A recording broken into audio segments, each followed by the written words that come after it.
Hey guys, I'm Joshua Noel, and I'm just a dummy who loves God, loves theology, and wants to show my love for God by thinking deeply about things that people smarter than me have been thinking about for thousands of years. On our show, I often say that part of the goal is to bring more questions than answers. And I just want to talk a little bit about why I think that's important. I don't just do this because I'm like, hey, I'm not smart. I do have a degree in biblical studies. I'm applying for seminaries, about to get into that kind of stuff. And I've been doing ecumenical work for 8 years now. It's not that just that I'm a dummy. I am a dummy. Um, but it's actually, I feel like there's tons of podcasts out there that you could hear really smart people give really good takes on theology, and you don't just need one more person out there telling you what to think. I think a lot of the times our engagement with the divine and the best way to worship is actually to think deeper about these things.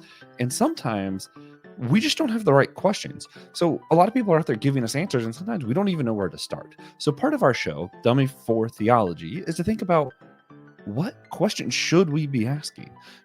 Maybe the right question to ask about God isn't where is he? Although we do ask that. Maybe it's trying to figure out, why does that matter? Maybe it's not who is God, but maybe it's, what impact does the identity of God have on my life? So what we try and do here is to actually come up with better questions to help us think deeper and to begin doing more studies, not to just give answers, because you can find better answers from someone else, I promise you. And I can direct you to people who have really great answers about theologies and questions about our faith and all that. But I want to equip everyone to ask better questions so that we can engage the divine in worship, in study, and to just think deeper, and to have a starting place to really begin to engage these things.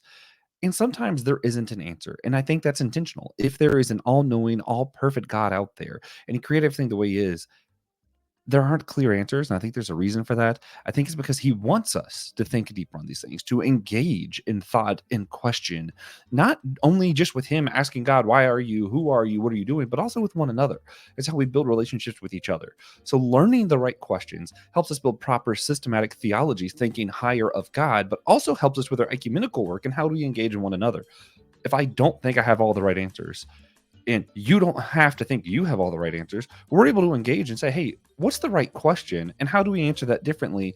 And how does those answers impact who we are and how we engage with each other? So, hey, we don't have all the answers. We're going to look for more questions than answers in this show. I hope you'll join me on that journey so that we can learn to study and think about God better and learn to engage with one another better by asking these questions and studying great theologians who've been thinking about these things for thousands of years before we have. All right. Hope you guys enjoy this show, and I hope I can do my best to help you find better questions to love God and to keep on struggling.